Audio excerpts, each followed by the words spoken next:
சரி, இந்த நாளில் எதை பற்றி நம்ம பேச போகிறோம் அப்படின்னு சொன்னால், நம்மத்திலே தேவனுடைய தீர்க்கதரிசி வின்சென்ட் செல்வகுமார் அவர்கள் வந்திருக்கிறாங்க. அவங்கக்கிட்ட பல கேள்விகள் கேட்க போகிறோம். எதை வைத்து தெரியுமா? சமீபத்தில் அவங்க எழுதி வெளியிடப்பட்டிருக்கிற புஸ்தகம் எழுப்புதல் காலை ஜபங்கள். நம்ம இயேசுடிக்கிறார்ந்து வெளியிட்டிருக்கிறோம். ஆனால் இந்த செய்தி ஒரு பெரிய எழுப்புதலை கொண்டு வந்திருக்கிறது. நான் இதை வாசிக்கும் பொழுதே ஒரு அனாயிண்டிங், ஒரு அபிஷேகம் ஜபத்திற்கு தூண்டி எழுப்புகிறதை என்னால் தான் நான் பொதுவாக ஜெபம் பண்ணேன். எந்த ஒரு ஜெபமே சரியாக ஒரு இலக்கு வச்சு குறி வச்சு ஜெபம் பண்ணும்போது தான் சக்ஸஸை நம்ம பெற முடியும். 4 கல்லை கோலியாத்துக்கு எதிராக கொண்டு போனால் கூட அவர் ஒரு கல்லை எடுத்து, கோலியாத்துடைய சரீரம் அவ்வளோ பெருசாக இருந்தால் கூட எங்கே அடித்தா விழுங்கிறத பார்த்து குறி வைத்து அடிக்கும்போது தான் கோலியாத்து விழுகிறான். அதே மாதிரி தான் எந்த விஷயத்துலையுமே நம்ம ஒரு காரியத்தை பொதுவாக வச்சு நம்ம ஜெபம் பண்ணுறதை விட அது என்ன அப்படிங்கிறத தெரிந்து நம்ம ஜெபம் பண்ணணும். இப்போது இதில் எழுப்புதல் அப்படிங்கிற டாபிக் மாத்திரம் நம்ம எடுத்து இதுக்கு நம்ம ஜெபம் பண்ணுறது எப்படின்னு தெரிஞ்சுக்கிறதுக்கு முன்னால் எழுப்புதல்னால் என்னன்னு தெரியணும். ஏன்னா நான் இப்போ நிறையா எழுப்புதல் சம்மந்தமாக பேசுகிறவங்க, புஸ்தகம் எழுதினவங்க, அல்லது என்னை சந்தித்து அந்த எழுப்புதலை குறித்து சொல்கிறவங்க, இதெல்லாம் வச்சு கவனித்து பார்க்கும்போது ஒரு விஷயம் எனக்கு தெரிஞ்சது. இவங்க எழுப்புதல் அப்படிங்கன்னா அதை சரியாக இது எந்த காலத்தினுடைய எழுப்புதல் அப்படிங்கிறத குறித்து தெரியாமல் எல்லா எழுப்புதலையும் ஒன்றா போட்டு குழப்பி ஒவ்வொருத்தரும் ஒவ்வொரு கான்செப்டில் சொல்கிறாங்க. அந்த புக்கில் வாசித்தாலே ஒவ்வொருத்தரும் ஒவ்வொரு கான்செப்டில் கொண்டு வர்றாங்க. அப்போ நீங்கள் சொன்ன ஒரு குழப்பமாக தான் இருக்க தவிர இந்த தெளிவு இல்லை. ஒவ்வொரு காலங்கள் எழுப்புதல் வித்தியாசம். ஆமாம், அப்படி சொல்கிறீங்க. அதான் பழைய ஏற்பாட்டு காலத்தில் ஒரு எழுப்புதல் வந்தது. ஒரு இஸ்ரேல் தேசத்தை சேர்ந்து ஒரு 35 லட்சம்னு கணக்கு சொல்கிறாங்க, அதுக்கு மேலே இருக்கும்னு. அவங்க எல்லாம் ஒரே நேரத்தில் கர்த்தருடைய வார்த்தையினால் எழுப்பப்பட்டு அடிமைத்தனத்திலிருந்து விடுவிக்கப்பட்டு கர்த்தர் கொடுத்த வாக்கு தத்தத்தை சுதந்திரிக்க புறப்பட்டாங்க. அது ஒரே இனம், ஒரே மொழி பேசக்கூடியவங்க. அப்போ அங்கே ஒரு எழுப்புதல் வந்தது. அதில் சில அடையாளங்கள், அந்த எழுப்புதலை கர்த்தர் நடத்தின விதம், அதெல்லாம் கொஞ்சம் வித்தியாசமானது. அதுக்கப்புறம் புதிய ஏற்பாட்டு காலத்தில் பார்க்குறோம். அந்த புதிய ஏற்பாட்டு காலத்தில் பார்க்கும்போது அங்கே எழுப்புதல் வித்தியாசமானது. அப்போது அந்த பழைய ஏற்பாட்டு காலத்தில் எழுப்புதல் அதை பெறுறதுக்கு அவங்க தாங்கள் இருந்த இடத்துலேருந்து எழுந்து நடந்தாங்க. இது நச்சமாக ஒரு இதுக்கு சொல்லுவாங்க. ஆனால் புதிய ஏற்பாட்டு காலத்தில் எழுப்புதல் பெறுறதுக்கு ஒரு இடத்துல உட்கார்ந்துருந்தாங்க. உட்கார்ந்த இடத்துல தான் எழுப்புதல் வந்தது. அவங்க நடக்கும்போது எழுப்புதல் வந்தது, இவங்க அமர்ந்திருக்கும் போது எழுப்புதல் வந்தது. அப்போ அந்த எழுப்புதல் நிறையா வித்தியாசங்கள் இருக்குது ஒவ்வொரு காரியத்திலையும். அப்புறம் அந்த காலத்தில் வந்த எழுப்புதலுக்கு ஒரு நோக்கம் இருந்தது. பழைய ஏற்பாட்டு கால எழுப்புதலை கர்த்தர் கொண்டு வந்ததுக்கு ஒரு நோக்கம், புதிய ஏற்பாட்டு எழுப்புதலை கொண்டு வந்ததுக்கு ஒரு நோக்கம். அந்த மாதிரி ஒவ்வொரு காலங்களையும் எழுப்புதல் இருக்குது. இதில் இடையில ஒரு எழுப்புதல் காலத்திற்கும் இன்னொரு எழுப்புதல் காலத்துக்கும் இடையில சின்ன சின்ன எழுப்புதல்கள் வரும். இந்த மைனர் ரிவைவல்ஸ் அப்படின்னு இருக்குது. அந்த எழுப்புதல் என்பது வேற. ஆமாம், இன்றைக்கி பழைய ஏற்பாட்டிலேயே யூத ஜனங்கள் மத்தியில் யூதா கோத்திரத்தை எழுப்புதல் வந்துச்சு, இஸ்ரவேல் அந்த தேச எழுப்புதல் வந்துச்சு. யோசியா காலத்தில், எசேக்கியா ராஜா காலத்தில், விக்கிரதா, அப்போ சின்ன சின்ன எழுப்புதல்கள். அதில் ஒரு பிரதான எழுப்புதல் அப்படின்னா என்னன்னு அப்படின்னு கேட்டிங்கன்னா, அந்த எழுப்புதலுக்கு சில குணாதிசயங்கள் இருக்கும். அந்த எழுப்புதல் ஒரு கால பரிமாணத்திலேருந்து இன்னொரு கால பரிமாணத்துக்கு நம்ம கொண்டு வரும். ஒன்று, அந்த எழுப்புதல் காலத்தில், அந்த பிரதான எழுப்புதலில் இனி வரக்கூடிய அந்த காலத்தில் தேவ பிள்ளைகள் எப்படி நடக்கணும் அப்படிங்கிற கட்டளைகள் வெளிப்படுத்தப்படும் கர்த்தரால். அப்புறம் அதுக்கு பிறகு அவங்களுக்கு கொடுக்கப்பட்ட வரங்கள், அந்த எழுப்புதல் காலத்தில் கர்த்தருடைய பிள்ளைகளுக்கு செய்ய வேண்டிய ஊழியங்கள், இதெல்லாமே வித்தியாசப்படும். இந்த பிரதான எழுப்புதல் அப்படின்னு நான் சொல்கிற பழைய ஏற்பாட்டு கால எழுப்புதல் வந்தபோது அந்த எழுப்புதலில் சந்திக்கப்பட்ட ஜனங்கள், அது பிரதான எழுப்புதல். அந்த எழுப்புதலில் சந்திக்கப்பட்ட ஜனங்கள் அவங்கள கர்த்தர் வழிநடத்துகிற விதத்தில் வழிநடத்துவதற்கு கர்த்தர் வச்சிருந்த ஊழியர்கள் வேற. ஆமாம், ஒன்று தீர்க்கதரிசிகள், அப்புறம் ஜட்ஜஸ்ஸு, ஆசாரியர்கள், அப்புறம் ராஜாக்கள். இவங்க எல்லாமே கர்த்தருடைய ஊழியக்காரன் தான் சொல்லப்படுது. நியாயாதிபதிகள் இவங்கெல்லாம் அந்த காலத்தில். அப்போ அந்த ஒரு பீரியட்லேருந்து இன்னொரு பீரியட் வரப்போகுது. அடுத்த பிரதான எழுப்புதல் வரும்போது காலம் அப்படியே மாறிடும், சேஞ்சஸ் ஆயிரும். அப்போ சில 2ஆம் அதிகாரத்தில் அது வரும்போது என்னென்னா, அந்த காலத்தை நடத்துவதற்கான ஊழியர்கள் வித்தியாசமானவங்க. அதில் அப்போஸ்தலர்கள், தீர்க்கதரிசிகள், சுவிசேஷகர்கள், போதகர்கள் அப்படின்னு மேய்ப்பர்கள், 5 விதமான ஊழியம். அப்போ இந்த காலம் வந்தோடனே அந்த பழைய இருந்த ஊழியர்கள் மறைஞ்சிடுறாங்க. ஆமாம். நிறைய பேர் மறைஞ்சிடுறாங்க. ஆசாரியர்கள் இல்லை, லேவியர் இல்லை. அதில் தொடர்ந்து வர்றது தீர்க்கதரிசி மாத்திரம் தான் வர்றாங்க. அப்போது மற்றதெல்லாம் அது போயிடுறாங்க. அப்போ அந்த பழைய ஏற்பாட்டு காலம், அந்த பிரதான எழுப்புதல் காலம், அதனுடைய அந்த டியூரேஷன் என்னென்னா, அந்த எழுப்புதல் காலம் ஆரம்பித்ததுலேருந்து இந்த புதிய ஏற்பாட்டு கால எழுப்புதல் வர்ற வரைக்கும் உள்ள காலம்தான் பழைய ஏற்பாட்டு எழுப்புதலின் காலம். ஓகே. ஏன்னா இருந்து வந்தோடனே அது எல்லாத்தையும் மாற்றும் போது என்ன செய்யுதுன்னா, சில முக்கியமான விஷயங்களை வச்சுக்கிட்டு பல விஷயங்களை மாற்றிடுறாங்க. அதுக்கப்புறம் வந்து ரெண்டாவது எழுப்புதல் வரும்போது, அந்த புதிய ஏற்பாட்டு எழுப்புதல் வரும்போது ஊழியர்கள் மாறின மாதிரியே கர்த்தர் கொடுத்த சில சட்டத்திட்டங்கள், கட்டளைகளும் சில காரியங்கள் மாற்றப்படுது. பழைய ஏற்பாட்டில் வந்து ஒருத்தன் அடித்தா நீ வந்து அவனை திருப்பி அடி, கண்ணுக்கு கண், பல்லுக்கு பல் அப்படின்னு சொல்லி இருந்தது. புதிய ஏற்பாட்டு காலம் வரும்போது அதை கர்த்தர் அப்படி மாற்றிடுறாரு. ஆனால் எல்லாவற்றையும் மாற்றலை, முக்கியமானவைகளை வச்சுக்கிட்டு பல விஷயங்களை மாற்றிடுறாங்க. தகப்பன் தாய்க்கு கீழ்ப்படியணும், அவங்கள தகப்பன் தாயை வந்து கனம் பண்ணணுங்கிறது எல்லா காலத்துக்கும் உரியது. அப்போ அது மேக்சிமம் பொதுவாக உள்ள காரியங்களை எல்லாம் மாற்றிடுறாங்க. அப்போ அது வந்து ரெண்டாவது காலம்னு சொல்லப்படுது. இந்த முதல் காலத்துக்கும் ரெண்டாவது காலத்துக்கும் இடையில் உள்ள பழைய ஏற்பாட்டு எழுப்புதல் காலம் இருக்குல்ல, அந்த எழுப்புதல் காலத்தில் ஜனங்கள் சோர்ந்து போகும்போது அல்லது கர்த்தரை விட்டு கொஞ்சம் பின்வாங்கும்போது ஒரு எழுப்புதல் வரும். சின்ன சின்ன எழுப்புதல். எலியா காலத்தில் வந்து எழுப்புதல் அப்படி தான். அவங்க கர்த்தரை மறந்து போயிட்டாங்க. அதுக்கப்புறம் எலியா ஒரு அற்புதம் மூலம் நடக்குது. கர்த்தரே தெய்வம் அப்படின்னு சொல்லி அவங்க ஏற்றுக்கொள்கிறாங்க. அது ஒரு எழுப்புதல். அப்போ இந்த முக்கியமான எழுப்புதலுக்கும் மைனர் ரிவைவல்ஸுக்கும் வித்தியாசம் பார்க்கணும். இந்த மைனர் ரிவைவல்ஸில் வந்து என்னென்னா, சட்டத்திட்டங்கள், கட்டளைகள் எதுவும் வேறு எதுவும் மாற்றப்படாது. இருக்கிற இடத்துல அப்படியே அவங்கள வந்து உற்சாகப்படுத்துவாங்க, அவ்வளோதான். ஓகே. மறுபடியும் அவங்கள வந்து அந்த அனல் மூட்டுவாங்க, புதுப்பிப்பாங்க. அதுதான் சொந்த போனவங்க திரும்ப உயிர்ப்பிக்கப்படுவது. ஆமாம். கர்த்தரை விட்டு முழுசாக விலைக்கு வாங்கி போனவங்க திரும்பி ஆண்டுக்குள்ள வர்றாரு.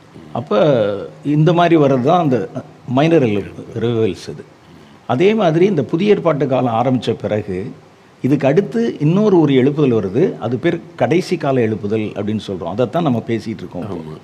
இந்த கடைசி கால எழுப்புதலுக்கும் புதிய ஏற்பாட்டு கால எழுப்புதலேருந்து கடைசி கால எழுப்புதல் வரைக்கும் உண்டான அந்த காலகட்டம்.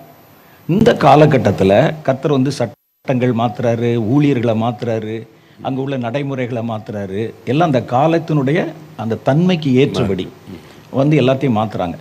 இதில் வந்து இடையில சபை சோர்ந்து போகும்போதோ, கர்த்தரை பின்பற்றின ஜனங்கள் சோர்ந்து போகும்போதோ சின்ன சின்ன எழுப்புதல்கள் வருது.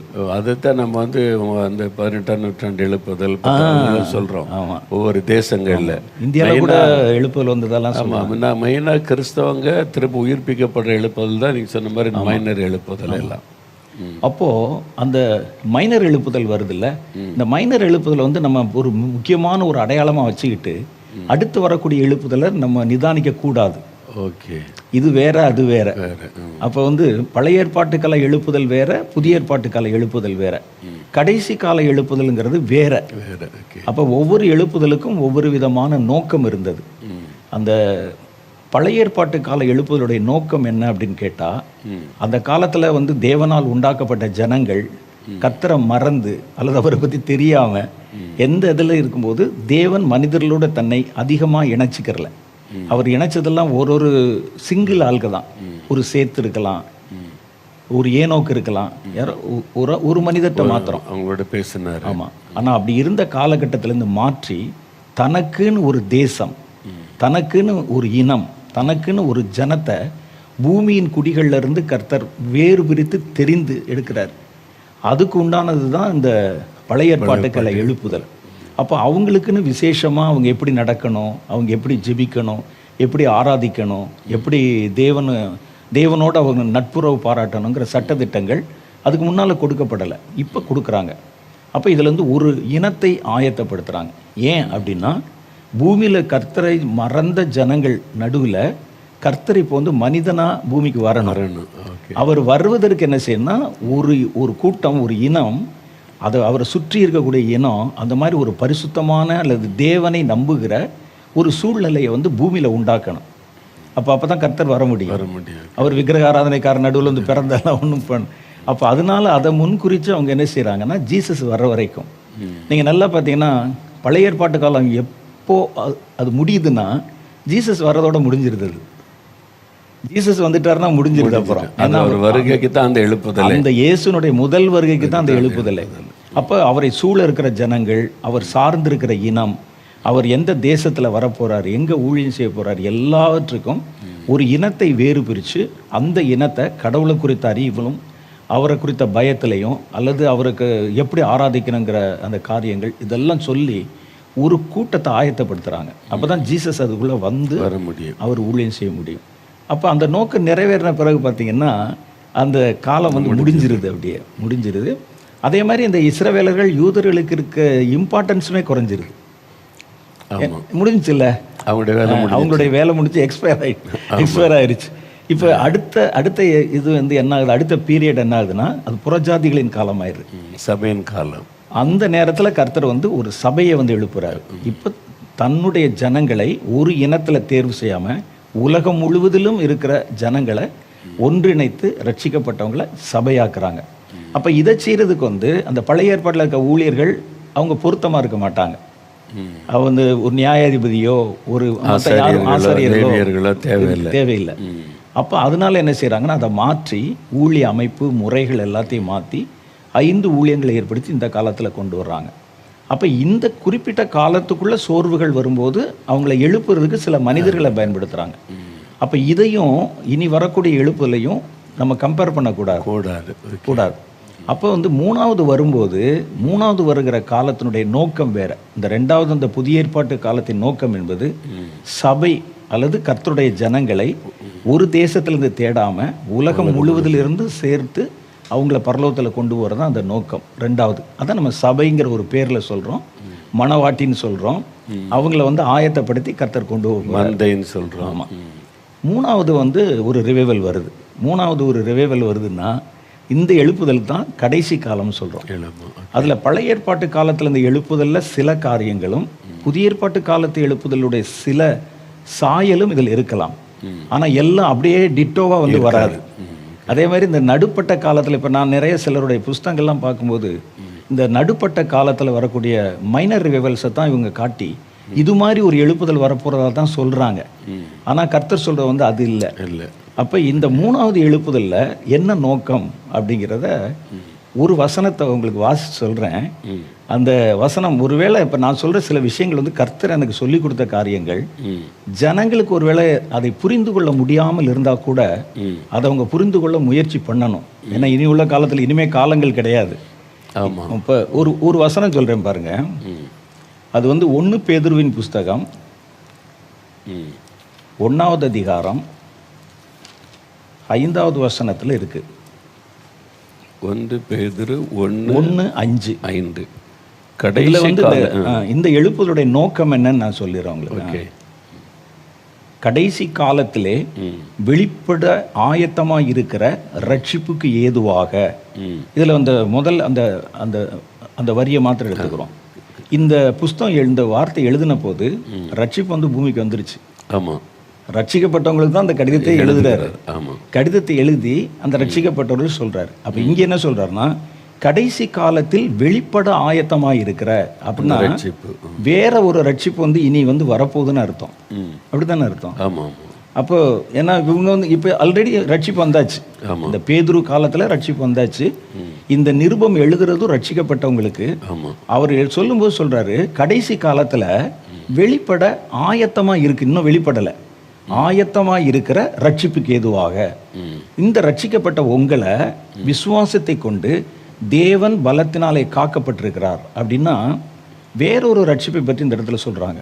அது என்ன ரட்சிப்பா இருக்கும்? அதுதான் இந்த கடைசி காலத்தில் வெளிப்பட போற ஒரு ரட்சிப்பு. அப்போ கடைசி காலத்தில் வெளிப்பட ஆயத்தமா இருக்கிறன்னு சொன்னா இன்னும் வெளிப்படலை, இப்போ ஆயத்தம் பண்ணியிருக்கிறாங்க. அப்போ நாங்கள் பெற்ற ரட்சிப்பு, இப்போ நீங்கள் எங்களுக்கு கடிதம் எழுதுறீங்கல்ல, இப்போ நான்லாம் ரட்சிக்கத்தானே பட்டிருக்கேன். அப்போ என்னுடைய ரட்சிப்பு அவர் சொல்றாரு இனி வேற ஒரு ரட்சிப்பு வெளிப்பட போகுது. அந்த ரட்சிப்புல உங்கள் விசுவாசத்தை கொண்டு நீங்கள் அதில் பங்கு பெறுவதற்கு கர்த்தர் உங்களை ஆயத்தப்படுத்துறாங்கிறதா அந்த கான்செப்ட். அப்போ இந்த ரட்சிப்பு என்ன அப்படின்னு சொன்னா இதுதான் வந்து இந்த கடைசி கால எழுப்புதலுக்கு உண்டான ஒரு வார்த்தை. அது எப்படி அப்படின்னு கேட்டா, இப்போ நான் ரட்சிக்கப்பட்டிருக்கிறேன். நான் இப்போ ரட்சிக்கப்பட்டா ரட்சிப்புங்கிற வார்த்தைக்கு மீட்புன்னு ஒரு அர்த்தம் இருக்கு.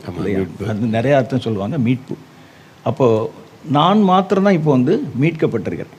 ஆனால் என்னுடையவைகள் மீட்கப்படலை.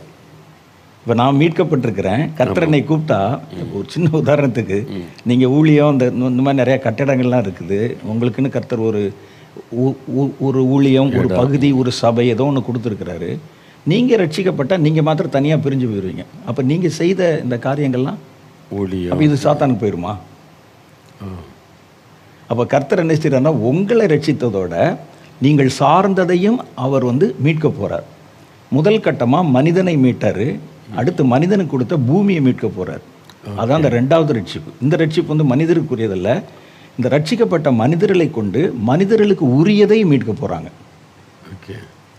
இப்போ என்னை மாத்திரம் தான் ரட்சித்திருக்கிறாரு. இப்போ கர்த்தர் என்னை கூப்பிட்டா நான் தான் போவேன். உலகம் சாத்தானுக்குள்ள இருக்குது, உலகம் சாத்தானுக்குள்ள, அது முழுமையாக ஆண்டவருக்குன்னு மீட்கணும் அந்த ரட்சிப்பு. அப்போ நான் இதில் எவ்வளவோ ஒர்க் பண்ணியிருப்பேன், எவ்வளவோ ரத்தம் சிந்திருப்பேன், எல்லாம் செஞ்சு எனக்குன்னு கர்த்தர் கொடுத்த ஒரு காரியம் இருக்கும்.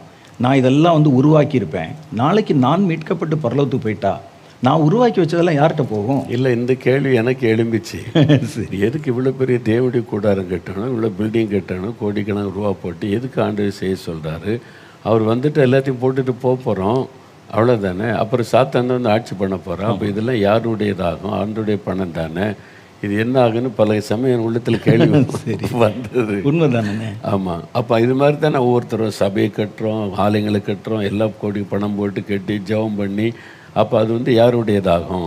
அப்போ அதுதான் இப்போ சொல்கிறீங்க நீங்கள். ஆமாம், ஆமாம். இப்போ என்னென்னா, கர்த்தர் மனிதனுக்கு கொடுத்த பூமி இருக்குது, மனிதன் இருக்கான். மனிதர்களை கர்த்தர் ரட்சிப்பு கொடுத்து மீட்டுட்டாரு. அப்போ மீட்கப்பட்ட மனிதர்கள் தேவனோட போயிடுறாங்க. அப்போ அவங்க கையில் இருந்த உலகம் என்ன ஆகும்? அப்போ இவங்க விட்டுட்டு போயிட்டா சாத்தானில் குடியிருப்பான். அவர் அப்படி இல்லை. உங்கள் கையில் கொடுத்தது நீங்கள் இந்த பூமியில் செஞ்சது பிரயாசம். மோசையிலிருந்து இன்னைக்கு நம்ம வரைக்கும் இந்த பூமியில் பல பிரயாசங்களை செஞ்சுருக்கோம். நம்முடைய சுவடுகள் அங்கே இருக்குது, நம்ம செஞ்ச ஒர்க் இருக்குது, வேலை இருக்குது. இது எல்லாத்தையும் அவன்கிட்ட அள்ளி கொடுத்துட்டு நான் மாத்திரம் போகிறதா? ஓகே, நல்ல பெரிய கொஸ்டின் இல்லை அது. அப்போ இதைத்தான் கர்த்தர் என்ன சொல்கிறாருன்னா, ரெண்டாவது எழுப்புதல் அப்படிங்கிறது, இழந்ததை தேட ரட்சிக்க மனுஷகுமாரன் வந்தார். அவர் இழந்தது மனுஷனை மாத்திரம் இழக்கலை, மனுஷன் கொடுத்த பூமியை இழந்தார். நான் தனித்தனியாக சும்மா ஒரு உதாரணத்துக்காக நம்ம கட்டடம்னு சொன்னேன். ஆனால் ஒட்டு மொத்தமாக பூமி நமக்குரியது. இந்த பூமியை நம்மை கொண்டு மீட்க விரும்புகிறார் ஆண்டவர். அப்போ முதல்ல வந்த ரட்சிப்பு, முதல் ரட்சிப்புங்கிறது கிறிஸ்துவினால நமக்கு வந்தது, தனிப்பட்ட ஒரு கொண்ட ரட்சிப்பு. இந்த இரண்டாவது ரட்சிப்பை கர்த்தர் ரட்சிக்கப்பட்டவர்களை கொண்டு வர போகிறார், அவங்க மூலமாக. இதைத்தான் நம்ம வேற ஒரு வார்த்தையில் எழுப்புதல் சொல்கிறோம். இந்த எழுப்புதலுடைய நோக்கம் இழந்த உலகத்தை திரும்ப மீட்பது. இந்த உலகத்தில் நாங்கள் எவ்வளவோ சர்வீஸ் பண்ணியிருக்கோம். தேவனுடைய பிள்ளைகள் அந்த ஆதாம் காலத்திலிருந்து, அதுக்கப்புறம் சேத் போன்றவர்கள் காலத்திலிருந்து, ஏனோக்கு காலத்திலிருந்து, இந்த உலகத்தில் நம்ம முழுசாக அந்த உலகத்தை நம்ம விட்டுறலை, இழக்கலை. நம்ம சில பகுதிகளில் ரத்தம் சிந்திருக்கோம், பல காரியங்கள் செஞ்சுருக்கோம். இது எல்லாத்தையும் விட்டுட்டு நான் மாத்திரம் தனியாக போயிட்டா அப்போ இந்த உலகம் என்ன ஆகும்? சாத்தானுக்கு கொண்டாட்டமாயிரும்ல. அப்போ கர்த்தர் என்ன சொல்வார்னா, இந்த உலகத்தில் ஒரு மண்ணை கூட அவனுக்கு கொடுக்கக்கூடாது. இதில் அவனுடைய ஹோல்டு இருக்கல, பிடி, இந்த பிடி எல்லாவற்றையும் அறுத்துட்டு அவன் கையில் இருக்க எல்லாத்தையும் எடுத்துட்டு இந்த முழு உலகத்தை கர்த்தர் தன்னுடைய கைக்குள்ளே கொண்டு வர போகிறார். இதுதான் இந்த எழுப்புதலுடைய நோக்கம். முதல் எழுப்புதல் நோக்கம் ஒரு இனத்தை தொடுவது, ரெண்டாவது எழுப்புதலின் நோக்கம் மனிதர்களை ஒரு சபையை தொடுவது, மூன்றாவது எழுப்புதலுடைய நோக்கம் இழந்த உலகத்தை மீட்பது. முதல்ல ஒரு இனத்தை மீட்பது, அடுத்து சபையை மீட்பது, அடுத்து உலகத்தை மீட்பது. இதுதான் இந்த எழுப்புதலுடைய நோக்கம். இதான் இப்போ கடைசி கால எழுப்புதல். அதுக்கு தான் நம்மளை இவ்வளோ ஆண்டு ஜெபிக்க வைக்கிறாரு, பிரயாசப்பட வைக்கிறார். அப்படிங்கும்போது இப்போ உங்களை பொறுத்தளவில், நம்மளை பொறுத்தளவில் இப்போ நமக்கு என்ன ப்ராஜெக்ட் கொடுப்பாங்கன்னு கேட்டால், நான் சார்ந்திருக்கிற தேசம், இது என்னுடைய தேசம், நான் இந்த தேசத்தில் தான் நிறைய விதைச்சிருப்பேன், வேலை செஞ்சுருப்பேன். இதை நான் மாத்திரம் மீட்கப்பட்டு போயிடாமல், நான் இந்த தேசத்தை மீட்கிறதுக்கு நான் கடவுளோடு இருந்து நான் வேலை செய்யணும். இப்படி ஒவ்வொருவரும் தன்னுடைய தேசத்தை செஞ்சுட்டா அது பேர் தான் எழுப்புதல். இல்லை, இதான் நான் சொன்ன அமெரிக்காவுக்கு போயிருக்கும்போது 2 இயர்ஸ்க்கு முன்னால், இத்தனை 25-26 வருஷமாக போய் ஜெபிக்கிறோம். நம்ம நீங்கள் சொன்ன மாதிரி பெரிய எழுப்புதல்னால் ஜனங்களாம் ரட்சிக்கப்படணும், சபை நிரம்பணும், பின்வாங்கி போன மக்கள் கற்றுக்குள்ள வரணும், இதுதான் ஜெபிச்சுக்கிட்டே இருந்தோம். ஆனால் அந்த 2 வருஷத்துக்கு முன்னால் கர்த்தர் போன டைரெக்டாக என்கிட்ட பேசி, இந்த தேசம் என்னுடையது, இந்த தேசம் எனக்கு வேணும், அப்போ அதை இந்த மீட்டு எடுக்கணும் அப்படின்னு பேசுகிறாரு ஆண்டவர். அப்போ சாத்தான் இந்த தேசத்தில் எந்தெந்த எல்லைகளை பிடிச்சிருக்கிறான் அதை டார்கெட் பண்ணி ஜெபிச்சு எனக்கு கொண்டு வாங்கன்றது அவனை எனக்கு அப்போ தான் அதனுடைய விவரமே தெரியுது எனக்கு. அப்போ வந்து எல்லா தேசமே கர்த்தருடைய தேசம் தான். அப்போ அந்தந்த ஜனங்களுக்கு சொல்லும்போது இது என் தேசம், எனக்கு திருப்பி கொடு அப்படிம்பாரு. ஒட்டுமொத்தமாக எல்லா தேசத்தையும் சேர்த்துட்டிங்கன்னா முழு உலகம் வந்துடும். ஓகே. இப்போ நாம் என்ன செய்கிறோம்னா, நம்முடைய தேசம் என்பது இந்தியா தான் இருந்தாலும் இந்த செய்தியை நம்ம ஒவ்வொரு தேசத்தாருக்கும் சொல்லி, ஓன் தேசத்துக்கு நீ வந்து உத்தரவாதி, அந்த தேசத்தை வந்து மீட்கிற வேலை. தேசம் சொன்னால் தேசத்தில் இருக்க மனிதர்கள் மாத்திரம் இல்லை, ஒட்டுமொத்த தேசத்தை மீட்கிற வேலை உங்களுடையது அப்படின்னு சொல்லி அதை மீட்கக்கூடிய ஜனங்களை கர்த்தர் வந்து எழுப்புவார், ஒரு பெரிய கூட்டத்தை.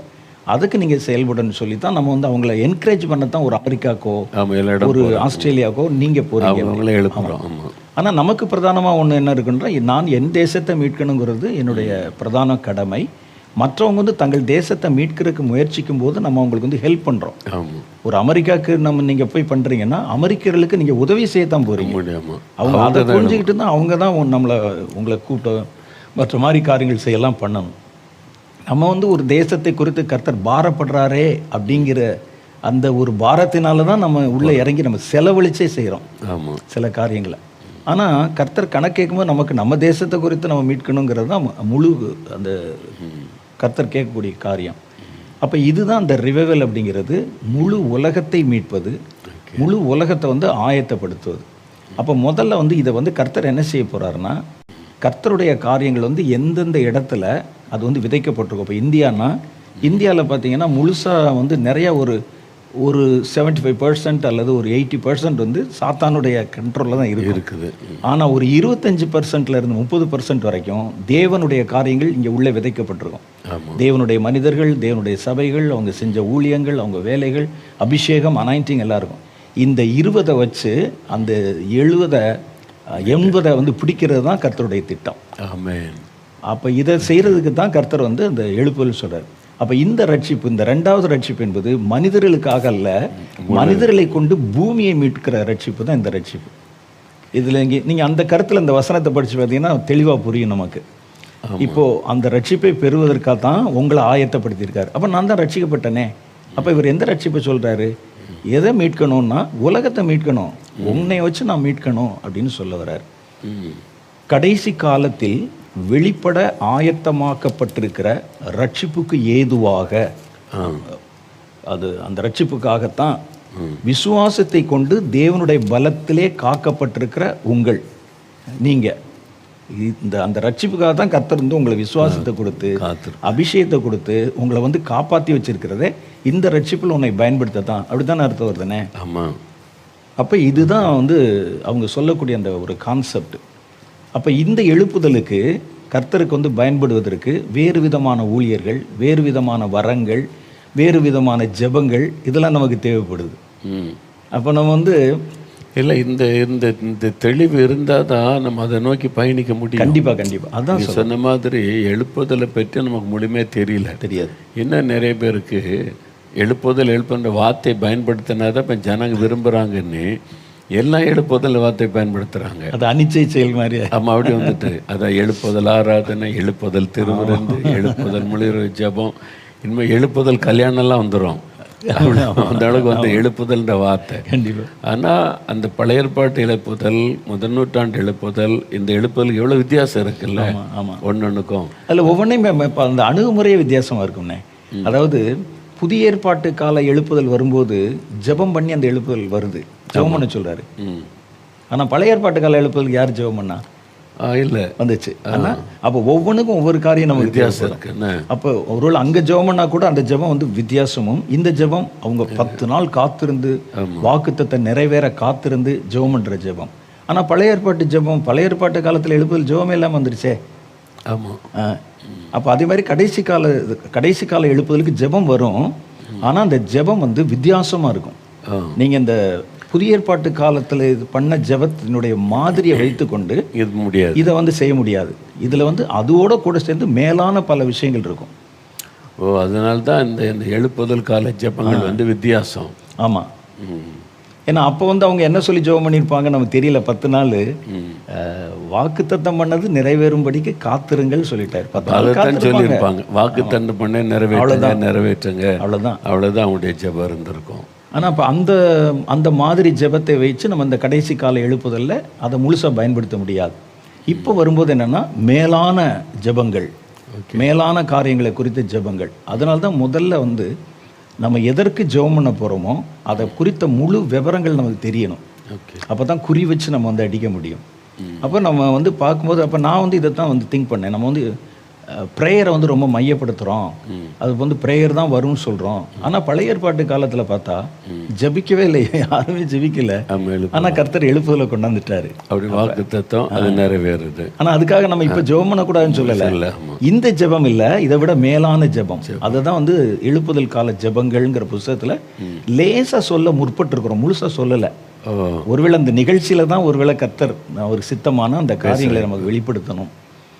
அது வந்து அப்போ இந்த ஜெபங்கள் வந்து வித்தியாசமானது. அப்போ இதுக்கு நமக்கு என்ன தேவை அப்படிங்கிறத நம்ம சொல்கிறோம். இப்போ ஒரு சின்ன உதாரணத்துக்கு பார்த்தீங்கன்னா, புதிய ஏற்பாட்டு காலத்தில் ஜெபிச்சவங்க முழுவதுமே மனிதர்களுடைய ரட்சிப்பை மையமாக வச்சு தான் ஜெபிச்சிருப்பாங்க. நீங்கள் நல்லா பாருங்கள். அந்த தேசத்தார் வந்து ரட்சிக்கப்படும்படிக்கு, கிரேக்கர்கள் ரட்சிக்கப்படும்படி, யூதர் ரட்சிக்கப்படும் மனிதர்கள் தான் ஜெபம் பண்ணியிருப்பாங்க. யாராவது வந்து இந்த தேசம் முழுசுமே மீட்கப்படும்படி, தேசம்னா தேசத்தில் இருக்க ஜனங்கள் இல்லை, முழு உலகம், அப்படி யாராவது ஜெபம் பண்ணியிருக்காங்களான்னு பாருங்க. இல்லை. அவங்க இந்த உலகத்துக்குனுடைய இருக்கக்கூடிய காரியங்களை மையப்படுத்தி ஜெபம் பண்ணவே கிடையாது புதிய ஏற்பாட்டு காலத்தில். அப்போஸ்தலர்களாக இருந்தாலுமே பண்ணலை. அவங்க பண்ணது முழுசுமே மனிதர்களுடைய ரட்சிப்பை தான் அவங்க பிரதானப்படுத்தினாங்க. ஏன்னா அந்த காலத்துக்குனுடைய நோக்கமே அதுதான். ஆனால் இப்போ ஆவியானவர் அதை என்டையர் மாத்துறாரு. உண்மையில் நானும் இத்தனை வருஷம் ஜெபிச்சுட்டு அந்த 2 வருஷம் நாள் ஆண்டவர் பேசின பிறகு அமெரிக்கா இயேசுக்கு சொந்தம், அமெரிக்கா பிலாங்ஸ் டு ஜீசஸ், தேசமே இயேசுக்கு தான் சொந்தம் அப்படின்ட்டு ஜெபம் பண்ண ஆரம்பித்தோம். அப்போ 21 நாள் ஜெபம் பண்ணுங்கன்னு சொல்லி அதுக்கு நீ புக்கை போட்டு இப்போ வந்து அமெரிக்கா இயேசுக்கு சொந்தம், தேசமே இயேசுக்கு தான். அந்த ஜெபம் மாற்றத்தை ஆண்டவர் உண்டாக்கி இருக்கிறார். அதுக்கு முன்னால நம்ம வந்து ஜெபம் பண்ணும்போது ஒரு தேசத்துக்கு ஜெபம் சொல்லும்போது என்ன செய்யணும், தேசத்தாரை தான் தேசம் சொல்லுவோம் நம்ம. ஆனா தேசத்துல இருக்கக்கூடிய மலைகள், கடல், ஆறு எல்லாம் ஆண்டவர் உண்டாக்கப்பட்டதில்ல.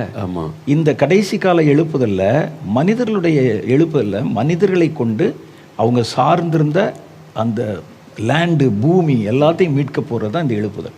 அப்போ இதுக்கு நம்ம என்ன ஜெபம் பண்ணணும் அப்படின்னா, எந்தெந்த இடங்கள்லாம் சாத்தானுடைய கட்டுப்பாட்டில் இருக்குதோ அதெல்லாம் முதல்ல வந்து அதை விடுவிக்கும்படிக்கு ஜெபம் பண்ணணும். எதெல்லாம் கர்த்தருடைய கட்டுப்பாட்டில் இருக்கோ அதை மேலும் வந்து விருத்தி அடையும்படிக்கு பெருக்கும்படி ஜெபம் பண்ணணும். இது புதிய ஏற்பாட்டு காலத்தில் இல்லாத ஒரு ஜெபம். அப்போ இந்த ஜெபம் தான் கடைசி. ஏன்னா இப்போ நமக்கு வந்து இந்த காலத்தினுடைய நோக்கம் தெரிஞ்சிருச்சுல்ல, அப்போ இதுக்கு என்ன நம்ம ஜெபம் பண்ண வச்சுருவோம்ல. அதுக்கேற்ற மாதிரி தான் ஜெபங்கள். ஒரு சட்டசபை இருக்குது, அந்த கட்டடமோ அல்லது ஒரு தேசத்தினுடைய பாராளுமன்றம் இருக்குது, ஒரு பார்லிமெண்ட்டு, அந்த பார்லிமெண்ட்டை வந்து இப்போ சத்ரு பயன்படுத்தி ஒன்று செய்கிறான். அப்போ அது முதல்ல என்ன செய்யணும், அவனுடைய கையில் இருக்கிறத வெளியே கொண்டு வரணும். அவன் கிரியை செய்தாலும் அது வந்து தேவனுடையது தானே, அந்த இடமோ அந்த எல்லாமே தேவனுடையது. அதே மாதிரி தேவனுடைய பிள்ளைகள் பல தேசங்களில் அவங்களுடைய சர்வீஸ் பண்ணியிருப்பாங்க முன்ன. அதெல்லாம் பார்த்தீங்கன்னா இப்போ கொஞ்சம் கொஞ்சமாக வந்து பலவீனமாகி சாத்தானுடைய கட்டுப்பாட்டுக்குள்ளே போய் ஒரு சபை இருக்கும்.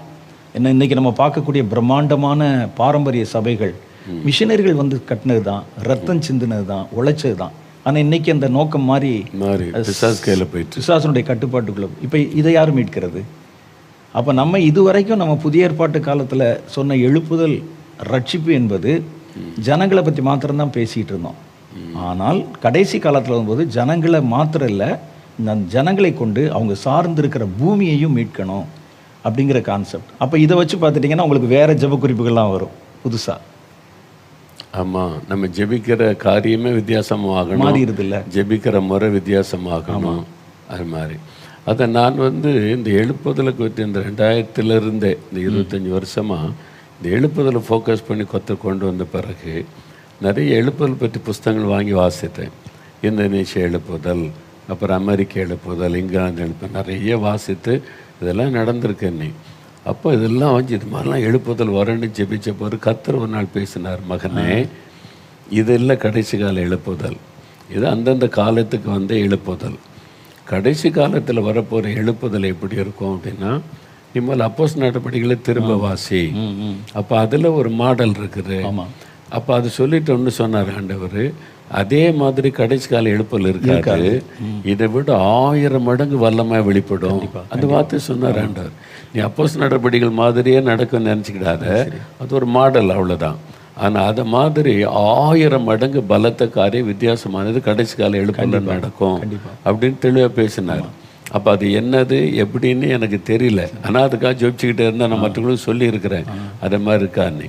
இப்போ நீங்கள் இவ்வளோ விளக்கம் சொன்ன பிறகு தான் நம்முடைய ஜெபம், நம்முடைய எதிர்பார்ப்பு எப்படி மாறணும், அப்போ அந்த எதிர்பார்ப்போடு ஜெபிக்கணுன்றாரு. அப்போ இதில் நான் வந்து ஒரு சின்ன காரியம் சொன்னால், நீங்கள் இப்போ சொன்னதுனால சொல்கிறேன், அந்த புதிய ஏற்பாட்டு கால எழுப்புதல் மாதிரி இருக்காது. அதனுடைய அஸ்திபாரம் அடித்தளம் ஒரு மாதிரி இருந்தால் கூட அதனுடைய தன்மை வேற மாதிரி இருக்கும், பலத்து வெளிப்படும்னு சொன்னாங்கல்ல. புதிய ஏற்பாட்டு கால எழுப்புதலில் கர்த்தர் செய்த கிரியைகள் எல்லாமே மனிதர்களிடத்துல தான் வெளிப்பட்டது. ஆமென். அப்படித்தானே? மனிதர்கள் நடுவில் தான் அவங்கள வந்து விடுதலையாக்குறது, பிசாசை துரத்துறது, அவங்கள வந்து சரிப்படுத்துறது, இந்த மாதிரி மனிதர்கள் நடுவில் தான் வெளிப்பட்டது. இப்போ இந்த கடைசி கால எழுப்புதலில் கர்த்தர் பூமியை வந்து மீட்க போகிறதுனால இப்போ நடக்கிற எழுப்புதல்கள் பூமியில் இருக்கிற இயற்கையின் மேலே, அதில் இருக்க மலைகள் மேலே, கல் மேலே முதற்கொண்டு அந்த எழுப்புதல் அந்த உண்டாகும். எல்லா ஆண்டுக்கு சொந்தமாகும், அவனுடைய கையிலிருந்து மீட்கப்படும். மனிதர்களை மீட்கணும்னு சொல்லும்போது கர்த்தர் கொடுத்த அந்த வரங்கள் முழுசுமே மனிதர்கள் மேலே தானே பிரயோகப்படுத்தப்பட்டது. இப்போ கர்த்தர் வந்து பூமியை மீட்கணும்னு சொல்லும்போது இப்போ உங்களுக்கு வேற ஒரு அதிகாரம் கொடுக்கணும்ல. அப்போ சாத்தானுடைய கையில் இருக்கிற ஒரு இயற்கையை அல்லது இயற்கையில் இருக்கக்கூடிய ஒரு காரியத்தை நான் வந்து இப்போ வந்து மீட்க போகிறேன். நான் முதல்ல மனிதர்கள் எனக்கு நீங்கள் சொன்ன பிறகு சில காரியம் விளங்குது. சமீப நாட்களில் இப்போ நான் சில மியான்மர் தேசம் போயிருந்தேன், இந்தோனேஷியா போயிருந்தேன், சில தேசங்களுக்கு கர்த்தர் அனுப்பி போன போது என்னுடைய ஜெபம் வித்தியாசமாச்சு. இந்த தேசமே உமக்கு வேணும், இயேசுவுக்கு வேணும், சாத்தானே இந்த தேசத்தின் ஒன்றுலையும் உனக்கு இடம் கிடையாது அப்படின்ற மாதிரி வைராக்கியமாக ஆண்டவர் ஜெபிக்க வச்சார். முன்னால் மக்களுக்கு மட்டும் ஃபோக்கஸ் பண்ணி ஜெபித்தோம். நீங்கள் சொன்ன மாதிரி ஆட்டோமேட்டிக்காக அந்த ஜெபம் மாறுது. இந்த பட்டணம், இந்த தேசம், இந்த அரசாங்கம், இந்த ஆளுகை எல்லாமே இங்கே ஆண்டவர் தான், அவருக்குள்ளே வரணும், இந்த வைராக்கிய ஜெபம் வருது. இப்போ எனக்கு அந்த இதே ஆவியானவர் மாற்றிட்டு வர்றாரு. அப்போ எனக்கு முதல்ல தெரியல, ஆனால் இப்போ நீங்கள் இவ்வளோ விளக்கம் சொன்ன பிறகு தான் அப்போ இதுதான் தேவனுடைய சித்தம், அதை நோக்கி நம்மளை நகர்த்துறாரு. இப்போ அதை ஃபோக்கஸ் பண்ணி ஜெபிச்சுட்டா சாத்தானை முழுமையாக ஒழிச்சிட்டு கர்த்தருக்கு சொந்தமாக. அப்போ இந்த காரியத்தை ஜெபம் நோக்கிய மாத்தம் அந்த ஜனங்களை வந்து நம்ம இப்போ ஆயத்தப்படுத்தணும். இப்போ புதிய ஏற்பாட்டு காலத்தில் நடந்த எல்லா மிராக்கிள், அற்புதங்கள், வரங்கள் எல்லாமே பெரும் மனிதர்கள் சம்மந்தப்பட்டது. ஆனால் பழைய ஏற்பாடு காலத்தில் சில இடங்களில் நீங்கள் பார்த்தீங்கன்னா அவங்க வந்து அக்னி மேலே அதிகாரம் வச்சுருக்காங்க. அதுக்கப்புறம் வந்து சூரியனை சந்திரனை நில்லுன்னு சொல்லி நிற்க வச்சுருக்கிறாங்க.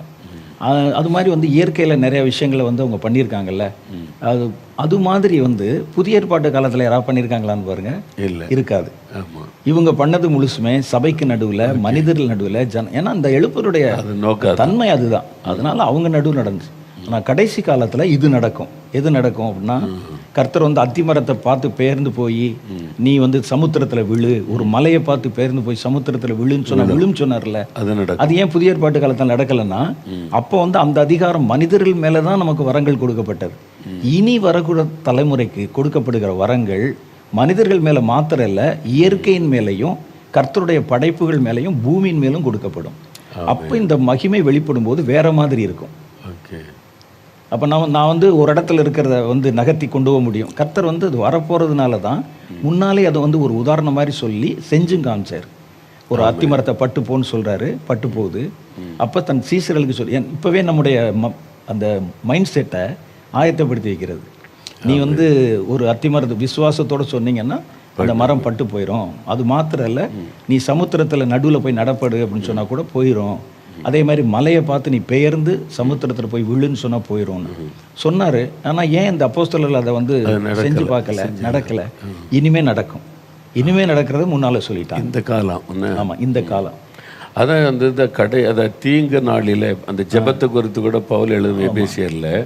அப்போ தீங்கு நாளில் தான் இந்த மாதிரி ஜபங்கள், கண்டிப்பாக கடைசி காலத்துக்கான ஜபங்கள் எழுதுறாரு. அப்போ நம்ம என்ன செய்யணும்னா, இப்போ இந்த எழுப்புதலில் வந்து ஏற்படுத்தப்பட போகிற மனிதர்களை நம்ம இந்த காரியங்களுக்கு ஆயத்தப்படுத்தணும். நம்ம திருப்பி என்ன செய்யறோம்னா, அந்த சபை காரியங்களுக்கு அந்த பழைய புதிய ஏற்பாட்டு கால எழுப்புதல் மாதிரி தான் நம்ம இவங்களை ஆயத்தப்படுத்த விரும்புகிறோம். அப்போ தான் கர்த்தர் என்ன செய்கிறாருன்னா, இந்த இதை வச்சு நம்ம ஒன்றும் செய்ய முடியாது. இப்போ இருக்கிற வரங்களோ, இப்போ இருக்கிற வல்லமைகள் புதிய ஏற்பாட்டு காலத்தில் பயன்படுத்தப்பட்டதை வச்சு முழு உலகத்தை மீட்க முடியாது. உலகத்தில் இருக்கிற எல்லா பொருள்களையும், ஒரு கடல், ஆறு, சமுத்திரம், குளம், மரம், மட்டை எல்லாத்தையுமே கர்த்தருக்கு நம்ம மீட்கணும். என்ன சாத்தான் அதில் தானே பிடிக்கிறான், பிடிச்சி வச்சிருக்காங்கல்ல. ஒவ்வொரு மலை எனக்கு வருதுன்றான், கடல் எனக்கு வருதுன்றான், ஆத்தங்கரை எனக்கு வருதுன்றான். இதெல்லாம் நம்ம பிடிங்க எடுக்கணும் இல்லை? அப்போ அதுக்கு வந்து வரங்கள் வேற மாதிரி வேலை செய்யணும்ல. ஆமாம். அப்போ வந்து வானத்திலிருந்து இப்போ நெருப்பு இறங்குன்னு சொன்னால் இறங்கணும்ல. அதே மாதிரி வந்து மழை போய் நீ வந்து பெயர்ந்து விழு, இந்த இடத்துல ஒரு பெரிய ஒரு விக்கிரக கோட்டை இருக்குது, நீ முற்றிலும் தகர்க்கப்படுன்னு சொன்னால் தகர்க்கப்படணும்ல. அவங்க வந்து இப்போ அந்த பழைய ஏற்பாட்டு காலத்தில் வந்து இயற்கையின் மேலே செஞ்சுருக்கிறாங்கல்ல. ஒரு பெரிய எரிகோ பட்டணத்தினுடைய சுவர் மேலே அந்த வல்லமை வெளிப்பட்டிருக்கு. ஏன் புதிய ஏற்பாட்டு காலத்தில் அது வெளிப்படலை? அப்போ புதிய ஏற்பாடு காலத்தில் அவங்க ஒரு விஷயத்தை மாத்திரம்தான் ஃபோக்கஸ் பண்ணுறாங்க, மனிதர்களை மீட்பது, அந்த ரட்சிப்பை மனிதருடைய ரட்சிப்புக்காக நகர்த்துவது. கடைசி காலத்தில் வந்து மனிதர்கள் சார்ந்த காரியங்களை வந்து நம்ம ரட்சிப்புக்குள்ளே கொண்டு வர்றது. அப்போ இப்போ தான் அதனுடைய காரியம் விளங்குது. நம்ம இவ்வளோ காரியம் நம்ம இப்போ ஃபோக்கஸே வித்தியாசமாக மாறணும். ஆமாம், கண்டிப்பாக. நம்முடைய அந்த ஃபோக்கஸே அது ஒரு வசனம் இருக்குது, எனக்கு தேடுறேன் அதை பேர் இயேசு கிறிஸ்து உலகத்தையே மீட்டு பிதாவிடத்தில் ஒப்பு கொடுப்பான். ஆமாம் ஆமாம், அதுதான். அப்போ அதுக்கு தான் திரும்பி வர்றாரு இல்லை? உலகத்தையும் மீட்டு அந்த அதிகாரங்கள், துறைத்தனங்கள், அதையெல்லாம் எல்லாத்தையும் கொண்டு வந்து அவர் வந்து மறுபடியும் பிதாவிடத்தில் ஒப்பு கொடுத்து அதான் வரக்கூடிய வருகிற திட்டமே அப்படி தானே வருது. கர்த்தர் வந்து புது பூமியை வந்து உண்டாக்கி சாத்தானையும் அவனுடைய ஆளுகையும் இந்த இடத்துல தள்ளி அவனை வந்து எடுத்துருவாங்க. அவன் வந்து எதையுமே கிளைம் பண்ண முடியாத அளவுக்கு அவன் இப்போ ஏன் அதை செய்யலைன்னு கேட்டால் அவன் கிளைம் பண்ணுவான். ஆமாம், இப்போ கிளைம் பண்ணுவான். மனிதர்கள் தானே எனக்கு கொடுத்தாங்க, நீங்கள் முதல்ல மனிதர்கிட்ட சொல்லுங்கள், அவன் கேட்கட்டும், நீங்கள் எப்படி கேட்குறன்னு கேட்பான். அப்படி தானே சட்டப்படி நான் கொடுத்தது எப்படி நீங்கள் போய் கேட்க முடியும்? அப்போ அவனை கேட்க சொல்லு. நம்ம அதுக்கு தான் இவங்களை இப்போ என்ன சொல்கிறோன்னா, இவங்களை பயன்படுத்தி இந்த பூமியில் வந்து எனக்கு தான் முதல் அதிகாரமும் உரிமையும் இருக்குது. கர்த்தர் உண்டாக்கினதாக இருந்தால் கூட கர்த்தர் என்கிட்ட கொடுத்ததுனால இப்போ நான் தான் செய்யணும்.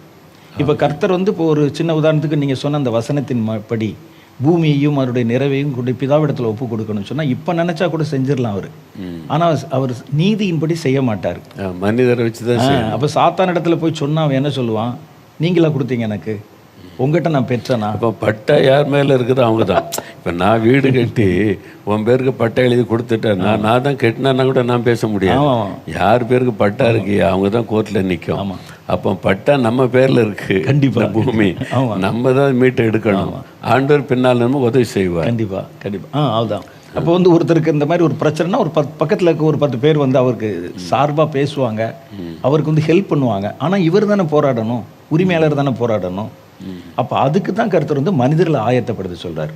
இப்போ நம்ம என்ன செய்யணும்னா, அந்த மனிதர்களுடைய மனதையும் அவருடைய ஃபோக்கஸையும் மாற்றணும்.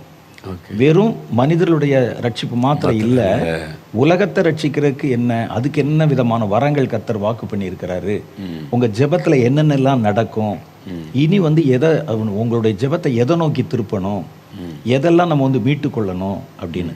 புதிய ஏற்பாட்டு காலத்தில் அவங்களுடைய ஃபோக்கஸ் முழுவதும் வெறும் மனிதர்கள் மேலே தான் இருந்தது. ஆமாம். ஒரு பட்டணத்தில் போய், ஒரு அத்தேனே பட்டணத்தில் ஒரு ஏத்தன்ஸில் போய் ஜெபம் பண்ணால் ஏத்தன்ஸை அவங்க மீட்கும்படிக்கு கேட்க மாட்டாங்க, அங்கே இருக்கிற ஜனங்கள் மீட்கும்படி தான் கேட்பாங்க. ஆனால் இப்போ நம்ம என்ன செய்ய போகிறோம், அந்த ஏத்தன்ஸில் இருக்கவங்களையும் வச்சு அந்த பட்டணத்தையே முழுசாக மீட்கணும்னு சொல்லி இவங்களை நம்ம தூண்ட போகிறோம். ஓகே. ஏன்னா இவங்க செய்ய ஆரம்பித்தா கர்த்தர் வந்து அவங்களுக்கு வந்து உதவி செய்வார். ஆனால் டைரெக்டாக அவர் போய் சாத்தான்ட்ட சொல்ல முடியாது. ஏன்னா அவன் கேட்குற கேள்வி நியாயம் தானே, நீங்கள் என்கிட்ட கொடுத்தீங்களா, நம்மகிட்ட தான் உரிமை இருக்கு, ஓகே, நீங்கள் என்கிட்ட கொடுக்கல, இது நான் வந்து என்னுடைய உழைப்பில் என்னுடைய ஞானத்தை வச்சு தந்திரத்தில் நான் தான் வாங்கினேன். அப்போ யார் வந்து அதை இழந்தானோ அவனை கேட்க சொல்லுங்கன்னு அதுக்கு தான் கர்த்தர் இவ்வளோ போகிறாரு. அப்போ இந்த எழுப்புதலுடைய நோக்கமே இழந்த உலகத்தை திருப்பணும். அப்போ இனி இருக்கக்கூடிய இந்த எழுப்புதலை வரக்கூடிய ஜனங்களுக்கு நம்ம இதை சொல்லி கொடுத்தா தான் அந்த 3வது எழுப்புதல், கடைசி கால எழுப்புதலுக்கு நம்ம வந்து அவங்கள கொண்டு வர முடியும். அப்போ இப்போ நீங்கள் இதை வச்சு கனெக்ட் பண்ணி பார்த்தீங்கன்னா, இதில் நம்ம செய்ய வேண்டிய ஜெபம், இதில் செய்ய வேண்டிய வேலை, இதில் எல்லாம் அப்படி வித்தியாசப்படுது. ஆமாம், ஓகே. அப்போ நம்ம இப்போ இதுக்கு முன்னால் ரட்சிக்கப்படாதவங்க எங்கெங்கே இருந்தாங்கன்னு சொல்லி அந்த புதிய ஏற்பாட்டு கால பக்தர்கள் அப்படி பார்த்தாங்க. சரி, அந்த பட்டணத்தில் இருக்கவங்க ரட்சிக்கப்படலை போவோம். ஆனால் இப்போ நம்ம என்ன செய்ய போகிறோம்னா, இந்த உலகத்தில் சாத்தானுடைய அதிகாரங்கள் எந்தெந்த இடத்துல எல்லாம் இருக்குன்னு பார்க்க போகிறோம். வெறும் மனிதர்களை மாத்திரம் இல்லை, அவன் தன்னுடைய கட்டுப்பாட்டுக்குள்ளே எதெல்லாம் வச்சிருக்கிறான்னு அதை பிடிங்க எடுக்கணும். ஆமாம், அதில் வந்து 2 விஷயம் இருக்கும். ஒன்று என்னன்னு கேட்டால், அசிடிஸ் வந்து கர்த்தர் உருவாக்கினதே தன் கையில் வச்சுருப்பான். ரெண்டாவது வந்து கர்த்தர் உருவாக்கின அந்த இடத்துல இதுலேயோ தன்னுடைய ஒரு காரியத்தை வந்து நாட்டி வச்சுருப்பான். இந்த ரெண்டையுமே நம்ம வந்து எடுக்கணும். ஏன்னா நிலமை நமக்கு சொந்தம். அவன் ஏற்படுத்தி வச்சதை வந்து நம்ம டெஸ்ட்ராய் பண்ணணும். அந்த இடத்த வந்து நம்ம வந்து மறுபடியும் திரும்ப கொண்டு வரணும். அப்போ இதுக்கு என்ன செய்யலாம்னு நம்ம யோசிச்சோம்னா, இப்போ நிறைய திட்டங்கள் உங்கள் மனசில் வரும். நிறைய வந்து இந்த ப்ரேயரில் நம்ம என்னென்ன சேஞ்சஸ் கொண்டு வரணும்னு நமக்கு வரும். அதே மாதிரி இப்போ ஒரு சின்ன உதாரணத்துக்கு இது நம்ம சொல்லலாமான்னு எனக்கு தெரியல. இப்போ நம்ம இருக்கும்போதே கர்த்தர் உங்களுக்கு சொன்ன ஒரு காரியம் வந்து, இந்த ஊரில் வந்து ஒரு இதை ஏற்படுத்து, இந்த ஊரில் ஏற்படுத்து. நான் ஒவ்வொரு இடத்துல ஏற்படுத்தும் போதும் அந்த இடங்களை நான் வந்து என்னுடைய கட்டுப்பாட்டுக்குள்ளே சுதந்திரிக்க ஆரம்பிச்சிடறேன். நான் இப்போ வந்து இஸ்ரவேலர்கள் வந்து வெளி தேசத்தில், இங்கிலாந்து தேசத்தில் நிறையா செதறி இருந்தாங்க. அப்போ அங்கே இருக்கவங்க இவங்க யார், அவங்க வந்து அந்த டின் வேலை செய்வாங்க, டின்னு, அந்த தகர வேலை. அப்போ இவங்க யார் ஜிப்சிஸ் மாதிரி இருக்காங்களேன்னு பார்க்கும்போது தான் இவங்க இஸ்ரவேலர்கள்னு கண்டுபிடிச்சிட்டாங்க. இப்போ வந்து அவங்கள கொண்டு வந்து அந்த தேசத்தில், அவங்க சொந்த தேசத்துக்கு கொண்டு வரணும். இப்போ இங்கிலாந்தில் இருக்கக்கூடிய அதிபர்கள் இதுக்கு ரொம்ப உதவி செய்கிறாங்க. அப்போ செய்யும்போது இவங்களை உள்ளே கொண்டு வந்து பார்த்தா அங்கே வந்து இந்த துருக்கியர்கள் இருக்காங்க இஸ்ரேல் தேசத்தில். அவன்கிட்ட வந்து அந்த இடத்த வாங்க முடியாது. இப்போ இவங்க எவ்வளோ சொன்னாலும் இவங்களை வந்து அவன் வந்து ஏற்றுக்கொள்ள மாட்டான். இது எங்களுக்கு தானே கொடுத்தாங்க அப்படின்னு. அதனால் இவங்க என்ன திட்டமிடுறாங்கன்னா, இஸ்ரேல் சரித்திரத்தில் படித்தா தெரியும், அவங்கெல்லாம் வந்து என்னென்னா குடிக்கவும் வெறிக்கவுமா இருப்பாங்க அங்கே இருந்த அந்த டர்க்கிஷ். அப்போ இவங்களை அந்த இடங்களில் உள்ள நிலங்களை விலைக்கு வாங்க சொல்கிறாங்க. நீ வந்து விலை கொடுத்து வாங்க, அடிமாட்டு விலைக்கு வாங்குன்னு சொல்லி தான் அந்த கிழக்கு கடற்கரை அந்த ஏரியா முழுசையும் விலை கொடுத்து தான் வாங்குறாங்க. இன்னைக்கு இவங்க வந்து போராடுறாங்களே, இந்த இடம் வந்து அபகரித்தெல்லாம் கொள்ளல, விலைக்கு தான் வாங்குறாங்க, காசு கொடுத்து வாங்குறாங்க. நீ வித்துட்டு வாங்கியிருக்காங்க. காசு கொடுத்து நான் ஒரு இடத்த வாங்கி என் பேரை போட்டேன்னா இது வரும்போது நான் அந்த இடத்த மீட்கிறது எனக்கு சுலபமாயிரும்ல. இது ஏன் இடம் தானே. ஓகே. அப்போ அதனால என்ன செய்யறாருன்னா, உங்க மாதிரி இப்போ ஒரு எழுப்புதலுக்கு இது பண்ணும்போது அதனால தான் ஒவ்வொரு எல்லைகளை சுதந்திரிங்க என்று அவன் கையில் இருக்கு. சிலதை வந்து நம்ம ஜெபத்தில் அவனை துரத்தி அந்த அதிகாரத்தை பயன்படுத்தி செய்கிறோம். சிலதை விலை கொடுத்தே வாங்கு, அந்த இடத்துல வந்து உன்னுடைய அந்த எல்லைக்குரிய போடு அப்படிங்கிறது அது ஒரு கான்செப்ட். அது மாதிரி வச்சு கர்த்தர் வந்து அதை இது பண்ணுறாரு. அப்போது அந்த மாதிரி இருக்கும்போது இப்போ நீங்கள் நல்லா பார்த்தீங்கன்னா கர்த்தர் வந்து பல காரியங்கள் உங்களுக்கு தரிசனத்தில் வெளிப்படுத்தி நேராக பேசி, எனக்கே தெரியும் அது, வெளிப்படுத்தி இந்த செய்யி, இந்த இடத்த வந்து இந்த லேண்டை வாங்க அப்படின்னு சொல்கிறார். இப்போ நாம் நினச்சிருந்தால், இப்போ நம்ம வந்து ஒருவேளை எனக்கு இந்த அண்டர்ஸ்டாண்டிங் இல்லைன்னா நம்ம என்ன சொல்லியிருப்போம், ஆனால் இன்னும் எவ்வளோ நாள்னு இருக்க போகுது, பூமி கடைசி சுற்றில் இருக்கோம், நமக்குமே 70+ இந்த மாதிரி 60+ அப்படி போயிட்டோம், எதுக்கு இதெல்லாம் நம்ம அப்படின்லாம் நம்ம சொல்லியிருப்போம். ஆனால் ஏன் கர்த்தர் அதை சொல்லி அதை உங்கள் கையில் வந்து வாய்க்க பண்ணுறாருன்னா, இப்போ நம்ம இருந்த ஆண்டவன் வைக்கிறதுக்கு இல்லை, இந்த இடம் வந்து இப்போ வந்து அது வந்து என் பேரில் வந்துருச்சு, அவன் கட்டுப்பாட்டில் இருந்து சொந்தம். அதை வந்து என் கட்டுப்பாட்டுக்குள்ளே கொண்டு வந்துட்டேன். அந்த இடத்துல இருந்த சாத்தானுடைய கிரியைகள், காரியங்கள், அவனுடைய அந்த அச்சு, அவனுடைய அந்த சுவடிகள் எல்லாத்தையும் என் இடத்துக்கு வந்துட்டு நான் வந்து சமன்படுத்த ஆரம்பிச்சிட்டேன். அப்போ இது வந்து ஒரு மெத்தடு. இன்னொரு மெத்தடு தான் இந்த மாதிரி வரங்கள் வல்லமைகளால் சத்துருடைய கிரியைகள், இந்த மாதிரி காரியங்கள் இருக்கிற இடத்துல மனிதர்கள் போய் சொல்லணும். மனிதர்கள் போய் இந்த இடம் வந்து எங்களுக்கு சொந்தம், இதை நீ விட்டு வெளியே போ அப்படின்னு சொல்லி கட்டளை இடத்தான் சொல்கிறார். அந்த இடத்துல ஜெபிக்க சொல்லலை. நீ வந்து அதை பார்த்து நீ வந்து கட்டளை கொடுத்தா இந்த மறை அது வந்து போய் விழுகும், அது அப்படி ஆகும்னு. அது புதிய ஏற்பாட்டு காலத்தில் நடக்கலை, கடைசி காலத்தில் நடக்கும். ஏன்னா இப்போ தான் வந்து உலகத்தை மீட்க போகிற நேரம் அது. இந்த 2வது ரட்சிப்புக்குள்ளே வந்துட்டோம் நம்ம. அப்போ இதுக்கு நம்ம ஜனங்களை இந்த எழுப்புதலுக்கு நம்ம ஆயத்தப்படுத்தணும். இப்படி வரும்போது இந்த எழுப்புதலை குறித்த குறைவான ஞானம் உள்ளவங்க என்ன செய்கிறாங்கன்னா, இந்த எழுப்புதல் சொன்னா அந்த பழைய எழுப்புதல்களையும் அந்த இடையில வரக்கூடிய இந்த மைனர் எழுப்புதலையும் சொல்லி ஜனங்களை இதுதான் எழுப்புதல்னு சொல்கிறாங்க. ஓகே. அப்போ நீங்கள் சொன்ன மாதிரி எல்லாத்தையும் எழுப்புதல்ங்கிற பார்வையில் அவங்க கொண்டு வரதுனால ஒரு சின்ன இடத்துல ஒரு 10 பேர் கூட ஜெபம்னா அந்த எழுப்புதல் வந்துருச்சுங்கிறாங்க. நம்ம அதனால தான் இது இல்லைன்னு ஏன் நம்ம வந்து உறுதியாக சொல்கிறோம்னா, நமக்கு இதெல்லாம் கர்த்தர் வந்து வெளிப்படுத்தினதுனால சொல்கிறோம். கடைசி கால எழுப்புதல்னா இதுதான் உலகத்தை அவர் அதுக்கு தானே வர்றாரு, உலகத்தை மீட்டுக்கொள்ள. ஆமாம். முதல் முறை உலகத்தை ரட்சிக்க வந்தார். ஆமாம். அப்போ ரட்சிப்பு சரி போச்சு. இப்போ உலகத்தை மீட்க வர்றாரு. அப்போ அதுக்கு தான் 2வது ஆளுகை செய்ய போகிறாரு. அப்போ உலகமே அவருடைய ஆளுகை கீழே வரணும். அதுக்கு தான் நம்மளை வச்சு ஆண்டு செய்ய வைக்கிறாரு. அப்போ இந்த திட்டத்தை தான் கர்த்தர் வந்து சொல்கிறாரு. இது நமக்கு புரியாதனால நம்ம என்ன செய்கிறோம்னா, நம்ம எழுப்புதலுங்கிறதுக்கு வேற ஒரு கண்ணோட்டத்தையும் வேற ஒரு அண்டர்ஸ்டாண்டிங்கையும் நம்ம வந்து வச்சுருக்கிறோம். இப்போ சமீபத்தில் எல்லாம் ஒரு கல்லூரியில் அமெரிக்காவில் கொஞ்சம் பசங்க கூடி ஜோம் பண்ணி வந்த உடனே இந்த வந்து எழுப்புல வந்துட்டு அப்படின்ற ஒருத்தர் எனக்கு கடிதம் எழுதியிருந்தார். நீங்கள் இங்கே தான் வந்து இந்தியாவிலேருந்து வருது, அங்கேருந்து வருதுன்னு சொன்னீங்க, பார்த்தீங்களா கர்த்தர் வந்து அங்கேருந்து எழுப்புதல் ஆரம்பிச்சிட்டாரு. அப்போ என்னென்னா இவருக்கு அந்த எழுப்புதல் என்ன எழுப்புதல் தெரியல. அது நம்ம இதனால தான் நீங்கள் 1000 பேர் சொன்னால் கூட நான் வந்து ஓங்கி இதெல்லாம் இல்லைன்னு சொல்கிற காரணம் என்னென்னா கடைசி கால எழுப்புதல் வித்தியாசம், அது வித்தியாசமான. அப்போ இந்த எழுப்புதலை எழுப்பப்படக்கூடிய ஆட்களை, இந்த ஜனங்களை நீ சார்ந்திருக்கிற இடங்களையோ நீ சார்ந்திருக்கிற காரியங்களையோ மீட்கும்படிக்கு, அதான் நான் சொல்கிறது வந்து இந்த பௌதிகமாக உள்ள இதே இடங்களை, அந்த அந்த இடங்களையே, அந்த உள்ள இடமோ கட்டடமோ பில்டிங்கோ மலையோ அதையே வந்து சொந்தம்னு நம்ம வந்து மீட்கணும். அது நம்ம சொன்னால் தான் அது வந்து நடக்கும் அந்த இடத்துல. அப்போ கர்த்தர் வந்து அதுக்குண்டான வரத்தை கொடுப்பாரு, அதற்குண்டான கிரியைகளை கொடுப்பாரு. சில இடத்துல வந்து அதை வந்து எழுப்பி அந்த கர்த்தருடைய இடத்துல இவன் தன்னுடைய இதை நிர்மாணம் பண்ணி வச்சுருப்பான் சாத்தான். அதை வந்து நம்ம தகர்க்கிறோம். அப்போ இதுக்கு தான் கர்த்தர் வந்து இனி வரக்கூடிய ஒவ்வொரு ஊழியர்களையும் பயன்படுத்துவார். ஒரு ப்ராஃபிட் இருக்காங்கன்னு வச்சுங்களேன், நமக்கு வந்து தீர்க்க தரிசிகளை குறித்து இப்போ நம்ம சொல்லும்போது அவங்க வந்து தீர்க்க தரிசனம் சொல்லுவாங்க. தீர்க்க தரிசனத்தில் வந்து இனி வந்து வரக்கூடியது சொல்லுவாங்க, தேசத்தில் என்ன நடக்கும், இதுதான் நம்ம தீர்க்க தரிசி சொல்கிறோம்.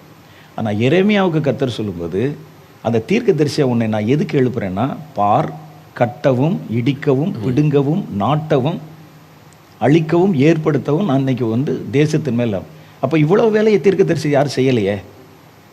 நம்ம உட்காந்துட்டு தீர்க்க தரிசி சொல்லிட்டு இருக்கோம், வரப்போறது சொல்லிட்டு இருக்கோம். அப்போ ஏன் வந்து இவ்வளவு வரங்களை தீர்க்க தரிசி கொடுக்கணும்னா, இது இப்போ சொல்லலை நம்ம, ஆனால் அந்த கடைசி காலத்தில் அது சொல்லுவோம். கட்டுறதை கட்டுவோம், இடிக்கிறதை இடிப்போம், அதெல்லாம் அந்த வார்த்தையினாலேயே அந்த காரியங்களை வந்து நடக்கும். அந்த வேலை வந்துட்டு இப்போ. ஆமாம், அதுதான். இப்போ இந்த திட்டத்தில் ஊழியக்காரங்க இவங்களை மட்டுமா ஆண்டவர் பயன்படுத்துவார். இப்போ நீங்கள் சொல்லும்போது ஞாபகம் இருக்குது, இப்போ ஒரு பட்டணத்தில் வியாபாரிகளில் ஒரு 10 பேர் நல்ல ரட்சிக்கப்பட்டு அபிஷேகம் பெற்றிருந்தா அவ்வளோ பேர் சேர்ந்து ஜெபம் பண்ணி இந்த பட்டணம் இயேசுக்கு சொந்தம்னு டிக்ளேர் ஜெபிக்க ஆரம்பித்தா அந்த பட்டணத்தில் கர்த்தருடைய ஆளுங்க வந்துடும். கண்டிப்பாக வரும். அதுதான். அப்போ ஸ்கூலில் படிக்கிறாங்க, காலேஜில் உள்ளவங்க சேர்ந்து ஒரு 50 பேர் சேர்ந்து இந்த காலேஜ் இயேசுக்கு சொந்தம் கர்த்தருடைய ஆளுகைக்குள்ளே கொண்டு வர சாத்தானுக்கு இடையில ஜெபிச்சா அங்கே கர்த்தருடைய ஆளுகை கட்டடத்தையே கொண்டு வரணும்னு சொன்னால் வந்துடும். அப்போ இதுதான் இப்போ நம்ம கடைசி காலத்தில் செய்யணும். புதிய ஏற்பாட்டு காலத்தில் இது இப்போ நீங்கள் சொன்ன இதே ஜெபத்தை செஞ்சால் வராது. ஏன் அப்படின்னு கேட்டால் அவங்களுடைய ஃபோக்கஸ் முழுசும் மனிதர்கள் தான். இப்போ அந்த கடைசி காலத்தில் கர்த்தருடைய ஃபோக்கஸ் முழுசும் மனிதர்கள் சார்ந்ததும் வந்து ஆண்டவர்கிட்ட கேட்கும்போது கர்த்தர் வந்து அதுக்குண்டான திட்டங்கள், இதுக்கு நீ எப்படி ஜெபம் பண்ணணும், உனக்கு நான் இதுக்கு வந்து என்னென்ன கிஃப்ட் தர்றேன், நீ ஒரு வார்த்தை சொன்னீன்னா அது நடக்கும் அப்படிங்கிறத சொல்லி பயன்படுத்த ஆரம்பிச்சிடார். எனக்கு தெரியாமல் இருந்து கொடுங்கன்னு கேட்டால் கொடுக்க மாட்டார்ல. ஆமாம், அதுதான் இந்த நிகழ்ச்சியின் மூலமாக நம்ம இந்த மாதிரி சில காரியங்களை சொல்கிறோம் தெளிவாக. அப்போ இதுதான் எழுப்புதல், இதை நோக்கி தான் நம்ம வந்து ஜெபிக்கணும், செயல்படணும். இவ்வளோ காரியம் இருக்குது. அப்போ நீங்கள் சொன்னபோது எனக்கு நிறைய காரியம் தெளிவாகுது.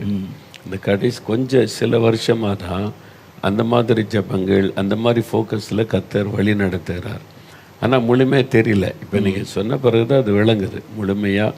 வந்து கடைசி கால எழுப்புதல்னா என்ன, ஆண்டவர் எதுக்காக இந்த எழுப்புதலை கொண்டு வர விரும்புகிறார்.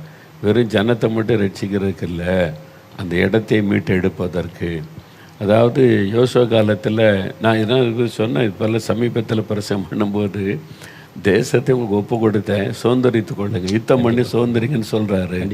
அப்போ தேசத்தை நமக்கு தந்துட்டாரு, நம்ம யுத்தம் பண்ணி எடுக்கணும் அப்படின்னு. நான் அந்த எந்த ஆவிக்குரியதை மட்டும் பேசினேன். ஆவிக்குரியன்னா ஆத்மாக்கள் சம்பந்தமாக. ஆனால் நீங்கள் சொல்கிறது இடங்களையே கர்த்தருக்கு சுதந்திரிக்கணும், ஒரு அரசாங்கம் உலகத்தையும் நம்ம வந்து மீட்கணும். இப்போ இந்த காரியங்கள் முழுசுமே எனக்கும் தெரியாது. நான் வந்து முழுக்க இந்த ரிவைவல்னால் என்னன்னு கர்த்தருடைய பாதத்தில் காத்திருக்க. ஏன்னா நான் வந்து அதிகமாக வெளி ஊழியங்களுக்கெல்லாம் எங்கேயும் போக மாட்டேன். எனக்கு வேலை வந்து கர்த்தர் சொல்லட்டும், அதை வந்து யார் செய்கிறாங்களோ அவங்க கையில் ஒப்பு கொடுத்துருவோம். இதுதான் எனக்கு கொடுத்த அழைப்பு. அதனால் பல மணி நேரங்கள் ஆண்டவருடைய காத்திருந்து இது என்ன அது என்னன்னு கேட்கும்போது இந்த வசனங்களுடைய அடிப்படையில், இல்லாட்டா இந்த ரட்சிப்பு அப்படின்னு கர்த்தர் சொன்னதெல்லாம் எனக்கு எப்படி தெரியும், நமக்கு அவ்வளோதான். அப்போ இதெல்லாம் கர்த்தர் சொன்னது தான். கர்த்தர் சொல்லி இனி வந்து இந்த உலகத்தை மீட்க போகிறேன் அப்படின்னு சொன்ன காரியங்கள் தான் இது. அப்போ இனிமேல் வரும்போது மற்றவங்களுமே இந்த மேலான காரியங்களை எதிர்நோக்கி அதனுடைய விவரங்களை கேட்குறதுக்கும் நம்ம ஜெபம் பண்ணோம். நிறைய விஷயங்கள் இந்த கடைசியாக ஒன்று சொல்லிக்கிறேன். இப்போ நீங்கள் வந்து என்கிட்ட கேள்வி கேட்டீங்க, இப்போ நான் வந்து அதோடைய சில விவரங்கள் சொல்லிட்டேன். அடுத்த நிகழ்ச்சியில் இது சம்மந்தமாக சில கேள்வி நான் உங்கள்கிட்ட கேட்பேன். அப்போ நான் ஆயத்தமாக வரணும். இல்ல ஆமா, ஆயத்தமா வரணும். இது வந்து உங்களுக்கு ஏற்கனவே நீங்க செய்யற தெரிஞ்ச வேலை தான் அது. ஓகே. அதனால நீங்க அப்படியே பேசினாலே பதில் வந்துரும் அதுக்கு. ஓகே, சரி. பிரியமானவர்களே, இப்போ நிறைய காரியம் உங்களுக்கு தெளிவாக இருக்கும். கடைசி கால எழுப்புதல்னா என்ன? அதை பழைய ஏற்பாட்டு கால எழுப்புதல், புதிய ஏற்பாட்டு கால எழுப்புதல், இப்போ ஆரம்பித்திருக்கிற இனி பலமாய் வெளிப்பட போகிற கடைசி கால எழுப்புதல். அப்போ பழைய ஏற்பாட்டு கால எழுப்புதல் எதற்காக அப்படின்னா, இயேசு கிறிஸ்துடைய முதல் வருகைக்கு ஒரு ஜனத்தை ஆயத்தப்படுத்தி அதற்கென்று ஒரு கூட்டத்தை பிரித்தெடுத்து பரிசுத்தப்படுத்தி ஆயத்தப்படுத்தணும். அதான் முதல் பழைய ஏற்பாட்டு கால எழுப்புதல். புதிய ஏற்பாட்டு கால எழுப்புதல் என்பது உலகம் முழுவதும் அவருடைய திருச்சபை ஸ்தாபிக்கப்படணும், அவருக்கென்று உலகம் முழுவதில் இருக்கிற ஆத்மாக்களை ஆதாயம் பண்ணுவதற்கான ஒரு எழுப்புதல்.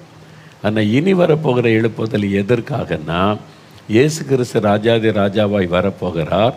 முழு உலகத்தை அவர் வந்து ராஜாவாக ஆளுகை செய்ய போகிறார். அதற்கு இந்த உலகம் முழுவதையும் பூமி முழுவதையும் மீட்பதற்கான ஒரு எழுப்புதல் தான் இனி வரப்போகிற எழுப்புதல். இப்போ உங்களுக்கு தெளிவாக புரிஞ்சிருக்கும் இல்லை? இன்னும் நாங்கள் ஒவ்வொரு நாள் இதை குறித்து பேசும் பொழுது நீங்கள் தெளிவாக அறிந்து கொள்ளுவீங்க. இந்த திட்டத்தில் உங்களுக்கு பங்கு இருக்கிறது. நீங்கள் பாஸ்டராக இருக்கலாம், சுவிசேஷகராக இருக்கலாம், தீர்க்கதரிசியாக இருக்கலாம், ஒரு டீச்சராக இருக்கலாம், டாக்டராக இருக்கலாம், என்ஜினியராக இருக்கலாம், ஸ்டூடெண்ட்டாக இருக்கலாம். ஒவ்வொருத்தருக்கும் இந்த பூமியை ஆண்டவருக்கு மீட்பதற்கு ஒரு பங்கு இருக்கிறது. அதை நம்ம கரெக்டாக அறிந்து கொண்டு ஜெபம் பண்ணி செயல்பட்டோம்னா முழு உலகத்தை நம்ம ஆண்டவருக்கு சொந்தமாக்கிற முடியும். அதுக்கு தான் ஆண்டவர் இன்றைக்கு இந்த காரியத்தை தெளிவுபடுத்தி கொண்டிருக்கிறார். உங்களுக்கு புரிஞ்சிருக்கிறதில்ல? அப்போ இதற்கு உங்களுக்கு ஒப்பு கொடுக்கணும். இன்றைக்கு ஆண்டவரே, இந்த கடைசி கால எழுப்புதல் திட்டத்தை நிறைவேற்ற என்னை ஒப்பு கொடுக்குறேன், இன்னும் எனக்கு தெளிவாக அதை விளங்க பண்ணுங்க, நான் என்ன செய்யணும், எப்படி ஜெபிக்கணும், என்ன செயல்படணும்னு சொல்லி நீங்கள் கேட்கணும். கேட்டால் தொடர்ந்து பேசுவார். நம்ம மறுபடியும் அடுத்த நிகழ்ச்சியில் இதனுடைய தொடர்ச்சியாக நம்ம பேச போகிறோம். இப்போ ஒரு நிமிடம் ஒப்பு கொடுத்து ஜெபிக்கிறீங்களா? உண்மையாக ஆண்டவர் என்னோடு பேசினார், எனக்கு சில காரியம் விளங்க பண்ணி இருக்கிறார், நான் இந்த எழுப்புதல் திட்டத்தில் ஆண்டவரால் பயன்படுத்தப்படணும். அப்படி விரும்புகிறவங்க இருதயத்தில் கை வைத்து ஒரு நிமிடம் ஜெபிக்கிறீங்களா? கை வைங்க, இருதயத்தில் கை வைங்க. ஒரு ஒப்பு கொடுத்தல், ஒரு தீர்மானம். தகப்பனே, நீர் என்னோட எங்களோட தெளிவாய் நீர் பேசி கொண்டிருக்கிற அன்பருக்காக ஸ்தோத்திரம். இந்த கடைசி கால எழுப்புதல் எதற்காக, என்ன நடக்கப் போகிறது, அதில் என்னுடைய பங்கு என்ன என்பதை தெளிவுபட எனக்கு காண்பிக்க ஆரம்பித்து விட்டதற்காக ஸ்தோத்திரம். உம்முடைய சித்தத்தை நிறைவேற்ற, உம்முடைய திட்டத்தை நிறைவேற்ற என்னை, எங்களை, எங்களுடைய குடும்பத்தை நாங்கள் ஒப்பு கொடுக்கிறோம். இந்த கடைசி கால எழுப்புதல் திட்டத்தை நிறைவேற்ற, பூமியை கர்த்தருக்காக மீட்டு இழுக்கிற இந்த திட்டத்தை நிறைவேற்ற என்னை ஒப்பு கொடுக்கிறேன், எங்களை ஒப்பு கொடுக்கிறோம். ஆண்டவர் என்னோடு தொடர்ந்து பேசுங்க, விளங்க பண்ணுங்க. நான் என்ன செய்யணும், எப்படி ஜெபிக்கணும், எப்படி செயல்பட வேண்டும் என்பதை எங்களுக்கு காண்பீங்க. அதற்காக என்னை, எங்களை அர்ப்பணித்துக் கொள்கிறோம். இயேசு கிறிஸ்துவின் நாமத்தில் ஜெபிக்கிறோம் பிதாவே. ஆமேன், ஆமேன். நீங்கள் ஒப்பு கொடுத்துட்டீங்க. தினமும் அதுக்காக ஜெபம் பண்ணுங்க. இதை குறித்த விவரங்களை இந்த வசனத்தெல்லாம் குறித்து கொள்ளுங்க. இதை மனதில் வைத்து நீங்கள் ஜெபிக்க ஆரம்பிச்சிட்டிங்கன்னா இன்னும் தெளிவாய் கர்த்தர் உங்களுக்கு வரப்போகிற நாட்களை நாங்கள் பேசுவது உங்களுக்கு புரிய ஆரம்பிச்சிடும். சரியா? மறுபடியும் நம்ம நாளை தினத்தில் சந்திக்கலாம். இதனுடைய தொடர்ச்சியான காரியத்தை அறிந்து கொள்ளலாம். அதுவரை கர்த்தருடைய ஆசீர்வாதம் உங்களோடு இருப்பதாக. ஆமேன்.